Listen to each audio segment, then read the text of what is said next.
How's the royal family? I pray that everyone is doing well. Well, my royal family, we know a few days ago our queen here, Pamela Turner, was slaughtered in the streets of America, and they did everything they could to present her in the worst light. So I gave it a little time and mustered up enough strength to talk about our queen.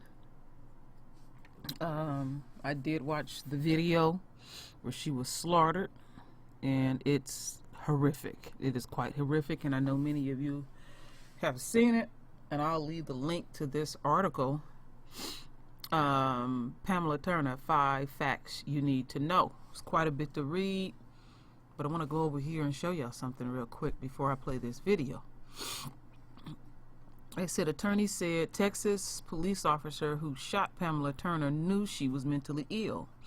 And another thing that I knew I had heard, but sometimes you have to double check. Also, they said the officer who killed her lived in the same apartment complex as the woman and knew she suffered from mental illness. He knew it. And so in the night that she was slaughtered, she was out picking up trash like she always do. Don't fuck with nobody, but he was always fucking with her. And since 2005 she has been struggling with paranoia, schizophrenia, and she's gone. And I've been noticing lately these white folks who got a little name, they've been high in their mugshot, but they immediately put out the worst picture and put her in the worst light possible. So I have a video over here where they're going to talk to her family members and friends. So hear what they have to say. Put her in the correct light. I'm more like Pamela's second mom. When she first was born, 2 weeks later they put her in my arms and I immediately fell in love. And from that day forward, we was close bonded and always together. Where I went, I took her. When I left Mississippi and she graduated, she followed me to Texas. And the media has portrayed her as a mentally ill monster, and that's far as from the truth. This is Pam before she got sick. A black, beautiful baby. My family baby. My baby. And she was the most giving person, the most loving person, the most caring person. Mm-hmm. She had a baby spirit. Even though she was grown and she had her own children, she was still my baby more than they were. When she got sick, it took a toll on everybody, but she still struggled and she dealt with it. Even a month ago, she was still saying that she needed to get a job so she can buy gifts for her grandbabies because she was so excited to have them. I can go on and on about Pam. Well, I'm going to say Nene because we refer to her as Nene. I can go on and on about her. She wasn't a violent person. She wasn't a mean person. She was a person that made friends quickly. And I used to always ask her, how you just become friends with people and talk to people? She said, because it's good in everybody. Yes. She misjudged people because it's not good in everybody. On the night that she was executed, when I received that call, my nephew called me, and all I could hear him screaming was, Auntie, they killing my mama. They killing my mama. And I couldn't understand what he was saying, but he was so upset. And when I figured out what he was saying, I immediately went to Baytown. And when I got there, they said all the family go to one side. So when we met up on one side, I went and the first question I asked was, how did y'all identify her? And their response was, because we know her, we're familiar with her. And I say, so you know her history and she has mental illness and y'all shot her down like this. Like a dog. And he just walked away. And then some other police is coming. I'm asking them, where is she? Let us see her. Give us some answer. What happened? Who shot her? They say the guy that shot her was not there. And they had no answers for us. But in the situation at the time, of course, we angry, we yelling, and so they became rude, placing their hands on their weapons as if we was criminals, because we wanted to find out what happened to our loved one. So after me not giving up on having no answer, they come up with the story that the detectives was waiting for us at the Baytown Police Department. You need to go over there now while they're there. So of course we all jumped in our cars and we rushed over there. And after sitting for 30 minutes, nobody was there. Nobody would address you all. Nobody would help us. So the guy at the window, we continued to ask him, where's the detective that we supposed to be meeting? He said they're at the crime scene. Not knowing that there was a video out, Pam's older sister sent me a text saying, watch this.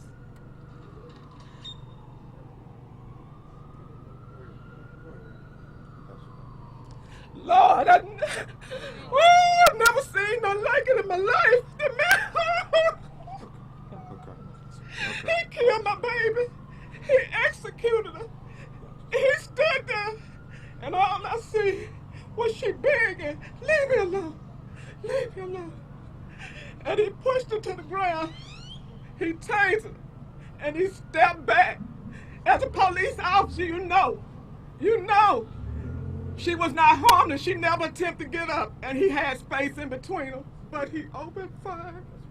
And all I saw was her body fall. Her body fell. He killed her. He killed the baby. He killed the baby.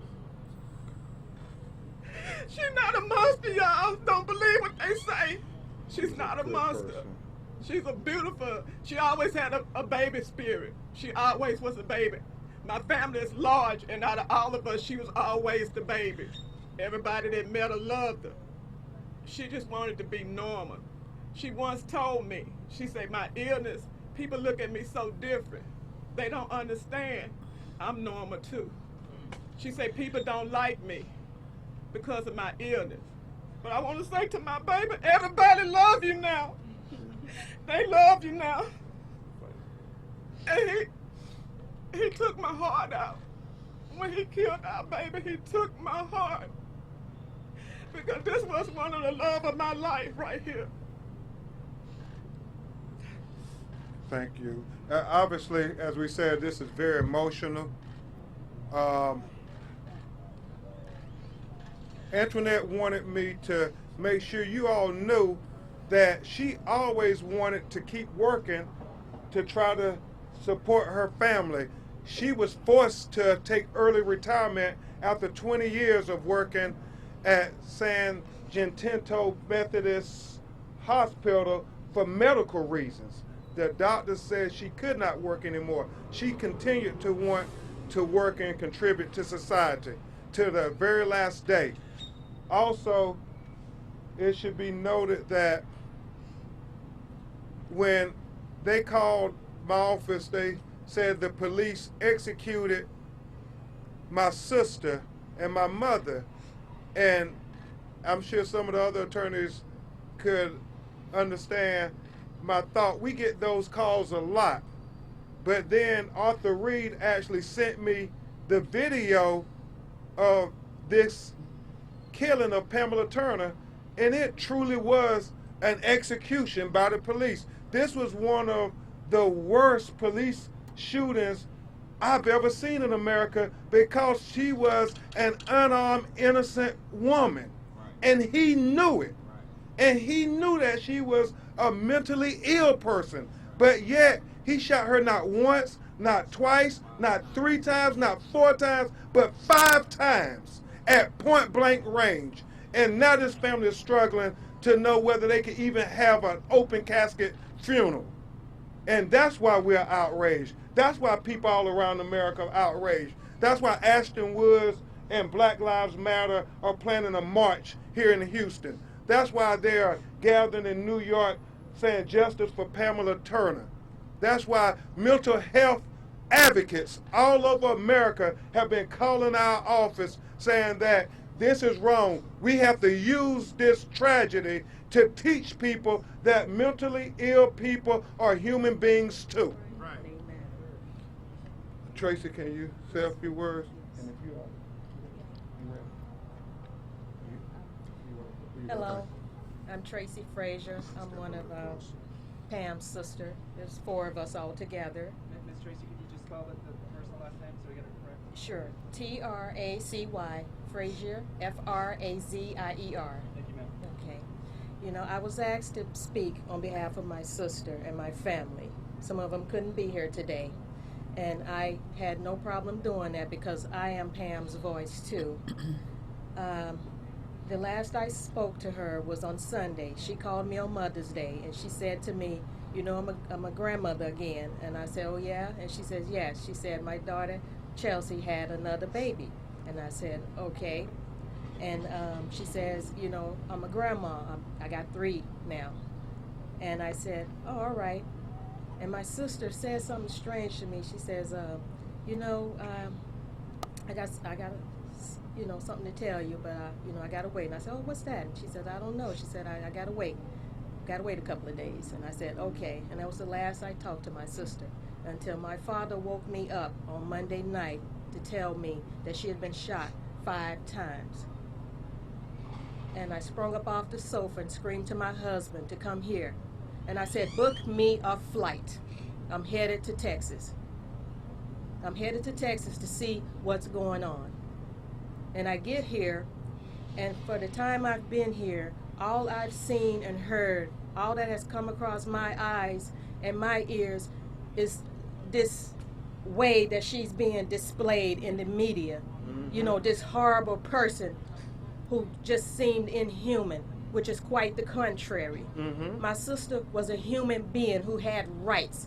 And on that evening, her rights were violated in every possible way that her rights could be violated as a human being first and foremost.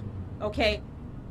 That was our family, mm-hmm. you know, defenseless, mm-hmm. helpless. I could only imagine, we could only imagine as her family what was going through her mind when that monster stood over her while she was there defenseless, unable to defend herself, and supposedly had a taser in her hand, and that justified him offloading on her 5 times while she laid there. I can only imagine what she was thinking. I can only imagine. And it just broke my heart. I heard the shooting. I could not look at the video.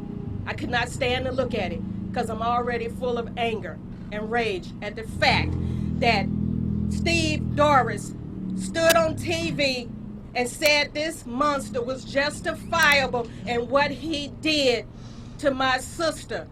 There was nothing justifiable of what this officer did to my sister. Nothing at all. He disrespected her from the moment he pulled up and stood in front of her and started to disrespect her and deny her rights as a human being. Pamela Shante Turner had rights. Yes. As a human being. She had rights. Yes. Okay? Make that known. Her family is saying to you, she had rights. Okay?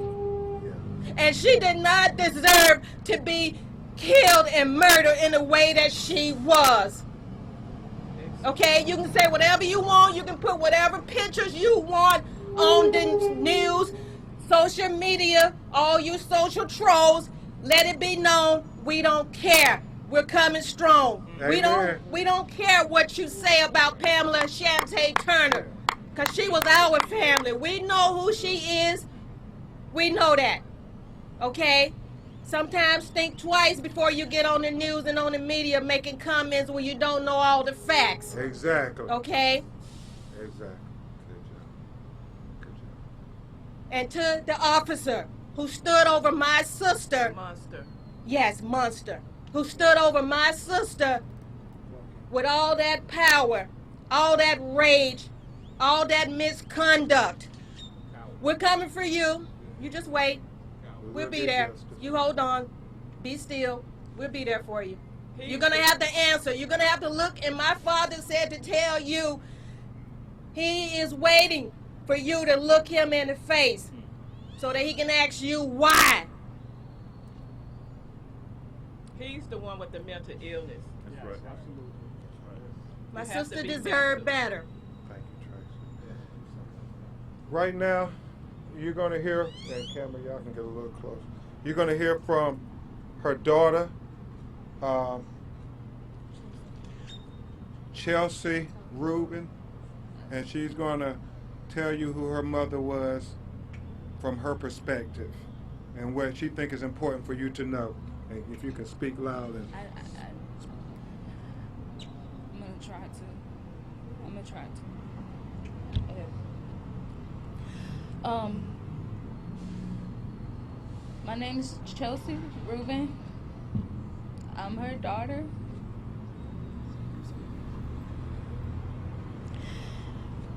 And it's hard for me to talk about this. I don't know what to even say. I still can't believe my mom isn't here. I'm still waiting for her to call me every day like she does and check on me. I'm still waiting. And it's not gonna happen. It's not gonna happen anymore. My mom is not a horrible person. She's so loving. She's so caring. She did anything she could for us. Anything. Even when she couldn't do, she'll make a way. She would make a way. And she always made sure we had everything we needed. You know. She worked all her life to try to make sure her kids didn't go without. She worked the night shift, 12 hours. She's supposed to work 4 days on, 3 days off. But she would do overtime so she could make sure we had. I don't know how it was possible for her to go to work, take care of her kids, cook for us, and still be a part of our lives all within 24 hours. But she did. wonderful mother. She did. That's good. May 10th, I gave birth to my daughter at the hospital in Houston. May 12th, Mother's Day. May 12th is also my birthday. Wow. May 13th, my mother was taken from me. My mama was taken from me. I don't know. I don't know why everything. The only thing I can think about is how she just asked him, "Why are you doing this to me? Why are you harassing me? I'm just trying to go home. I just want to go home." You should have let her go home. He should have let her go home. You should have left her alone. And she'll still be here today. And so now, Chelsea is going to have to tell her new baby, London, who's only 5 days old, about her grandmother. And it won't be the way that the Baytown Police Department has tried to criminalize her. It'll be the way that family and friends and co-workers all knew what a wonderful person she was. As I said, this is emotional, so you have to bear with the family.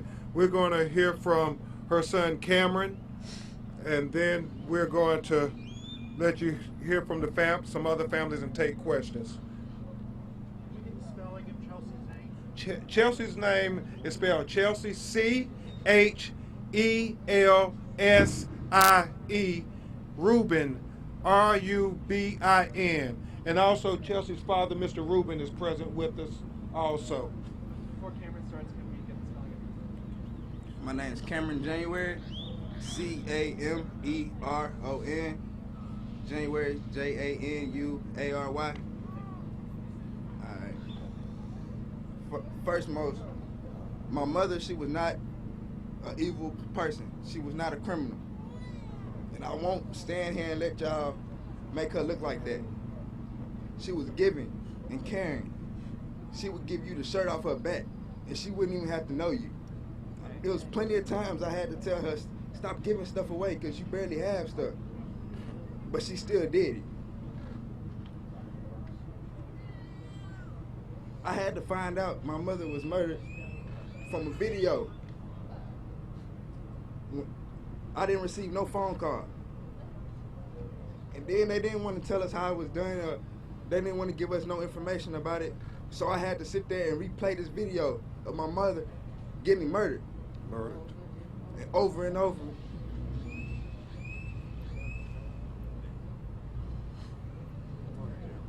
Take your time, man. Speak for him. Take your time. She didn't deserve this at all. Nobody deserves that. I wouldn't wish that on nobody. And you used to stay with her. It hurts me the most because I used to stay with her, and I guarantee you that would not have happened if I was there.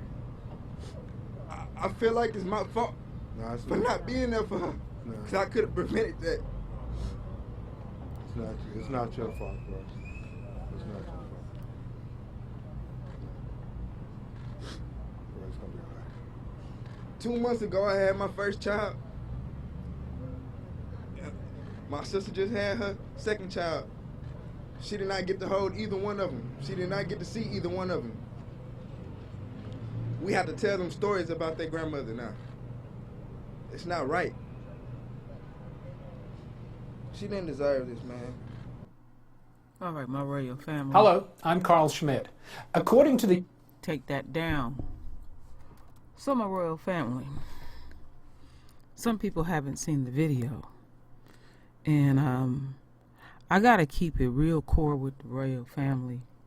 When you start the video, I'm going to have it here. Just, scroll on down. I want y'all to pay attention to the number on the top of the video. I'm going to keep it core, my royal family. And y'all know I go in the spirit world and give y'all messages. And when Miss Turner was having her encounter with the cop, I was not looking at the number. I was just checking the play. Because I said, I'm going to watch this. And I watched it twice. And so some things went through me. But I listened to the press conference raw so I could give y'all my true, honest emotions. And when she said all she wanted to do was go home, that made sense to me after I heard it. And what I seen was the pig was touched by Yah. And what I learned in the spirit world, when we see death and tragedy on this side is horrible. But on the other side, what I was taught was it's the most beautiful thing you could ever see. And you'd be like, what are you talking about, True Royal? That's what I said when the messages were rendered to me. But I understood because I've been in that world and I know how beautiful it feels. I know how it smells. Tropical, peachy.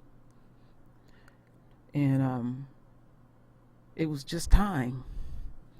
Now, saying something like this to her family, I know it won't be appropriate, but I must keep it core with the royal family. I'm just in the zone, and I know what I feel right now, and I know what I've seen, And so when you watch it, because when I, look back, let me finish that part. I seen 17. I was like, wow, okay. And just, hearing just the whole thing, watching her get slaughtered, and then hearing what the family say, and then messages resonate within. When I get those feelings, I'm gonna keep it core, and I pray that I spoke appropriate, and not in a disrespectful way, because there's still a strong possibility that Miss Turner's family can hear this video. But I'm just telling y'all, I know what that number means. I have showed y'all what that number means, and it's real. So my queen, you truly, truly wanted to go home, and y'all heard you, and I recognize what I seen, and it's just no more I can say. My royal family is, that's deep. So my royal family, render your voice with your beautiful divine words. And as always, my royal family, I thank you for your love. I thank you for your support. And with that said, Ashe.